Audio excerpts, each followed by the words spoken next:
लोक तुमच्याशी खोटं का बोलतात? मानसशास्त्र सांगतं कारण. कधी विचार केला आहे का? काही लोक अगदी डोळ्यात डोळे घालून खोटं कसं बोलतात. आपण त्यांच्यावर विश्वास ठेवतो, पण नंतर सत्य समोर आलं की मन तुटतं. खरं म्हणजे प्रत्येक खोट्यामागे एक कारण असतं. काही लोक भीतीपोटी खोटं बोलतात, काही स्वतःचा फायदा पाहून, तर काही फक्त समोरच्याला दुखवू नये म्हणून.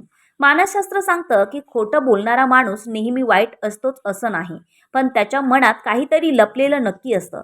आज आपण जाणून घेणार आहोत, लोक तुमच्याशी खोटं का बोलतात आणि त्यामागचं खरं मानसशास्त्र काय सांगतं. नंबर 1, शिक्षा किंवा भांडणाची भीती. अनेक लोक सत्य सांगितलं तर समोरचा रागवेल या भीतीने खोटं बोलतात. त्यांना वाटतं खोटं बोललं तर परिस्थिती शांत राहील. लहान मुलांपासून मोठ्यांपर्यंत ही सवय दिसते, कारण सत्य स्वीकारण्याची हिंमत प्रत्येकाकडे नसते. काही लोक स्वतःची चूक लपवण्यासाठीही खोटं बोलतात. त्यांना स्वतःची इमेज खराब व्हायला नको असते, त्यामुळे ते खोटं बोलून स्वतःला सुरक्षित ठेवण्याचा प्रयत्न करतात. पण एक खोटं लपवण्यासाठी अनेक खोटं बोलावी लागतात.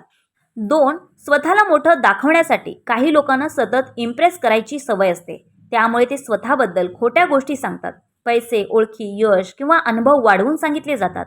त्यांना वाटतं लोकांनी आपल्याला कमी समजू नये. आतून आत्मविश्वास कमी असल्यामुळे ते खोट्या गोष्टींचा आधार घेतात.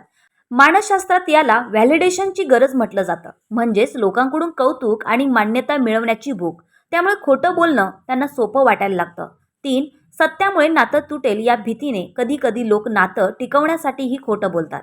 त्यांना वाटतं सत्य सांगितलं समोरचा दूर जाईल, त्यामुळे ते भावना लपवतात. काही लोक आपल्या चुका मान्य करण्याऐवजी गोष्टी लपवतात, कारण त्यांना नातं गमवायचं नसतं, पण विश्वास तुटला की नातं अधिक कमजोर होतं.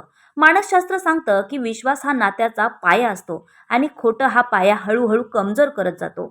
4, लोकांना खुश ठेवण्याची सवय. काही लोक नाही म्हणू शकत नाही, त्यामुळे ते समोरच्याला खुश ठेवण्यासाठी खोटं बोलतात.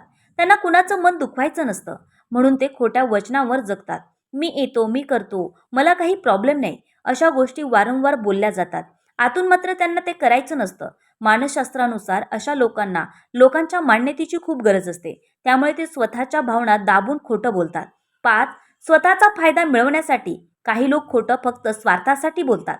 त्यांना स्वतःचा फायदा महत्त्वाचा वाटतो. पैसे, काम, प्रसिद्धी किंवा फायदा मिळवण्यासाठी ते सत्य लपवतात. अशा लोकांना समोरच्याच्या भावनांची फारशी काळजी नसते. त्यांच्यासाठी खोटं हे एक साधन असतं. मानसशास्त्र सांगतं की सतत स्वार्थी विचार करणारे लोक जास्त खोटं बोलू शकतात, कारण त्यांच्यासाठी परिणामांपेक्षा फायदा महत्त्वाचा असतो. 6, स्वतःपासूनच पळण्यासाठी. काही लोक इतकं खोटं बोलतात की त्यांनाच खरं काय हे विसरायला होतं. ते स्वतःलाही फसवत असतात. आयुष्यातील अपयश, दुःख किंवा कमतरता स्वीकारणं कठीण जातं, त्यामुळे ते खोट्या जगात राहायला लागतात. मानसशास्त्रानुसार हे मानसिक ताणाचं लक्षण असू शकतं, कारण सत्य स्वीकारणं त्यांना जड जातं, म्हणून ते वास्तवापासून दूर पळतात. 7, सवय लागलेली असते. काही लोकांना खोटं बोलण्याची इतकी सवय लागते की ते कारण नसतानाही खोटं बोलतात. छोट्या छोट्या गोष्टींमध्येही ते सत्य लपवतात. सुरुवातीला ही सवय स्वतःला वाचवण्यासाठी सुरू होते, पण नंतर ती त्यांच्या स्वभावाचा भाग बनते. मानसशास्त्र सांगतं की वारंवार खोटं बोलल्यावर अपराधी भावना कमी होत जाते आणि मग खोटं बोलणं त्यांना सामान्य वाटू लागतं. 8, समोरच्याची प्रतिक्रिया तपासण्यासाठी. काही लोक मुद्दाम खोटं बोलून समोरच्याची प्रतिक्रिया पाहतात. त्यांना जाणून घ्यायचं असतं की तुम्ही त्यांच्यावर किती विश्वास ठेवता. हे अनेकदा नात्यांमध्ये दिसून येतं. काही लोक भावना तपासण्यासाठी खोट्या गोष्टी सांगतात. मानसशास्त्र सांगतं की हे असुरक्षित मनाचं लक्षण असू शकतं, कारण त्यांना सतत खात्री हवी असते की समोरचा त्यांच्यासोबत आहे की नाही. खोटं बोलणारे लोक प्रत्येक वेळी वाईट असतातच असं नाही, पण खोटं कोणत्याही नात्याला आतून कमजोर करतं. सत्य कधी कधी दुखावतं, पण खोटं कायमचं विश्वास तोडतं. म्हणून लोकांच्या शब्दांपेक्षा त्यांच्या कृतीकडे जास्त लक्ष द्या, कारण खरी माणसं कमी बोलतात, पण खरं बोलतात. व्हिडिओ आवडल्यास व्हिडिओला लाईक करा, शेअर करा आणि अशाच नवीन मोटिवेशन व्हिडिओसाठी आपल्या चॅनलला सबस्क्राईब करायला विसरू नका.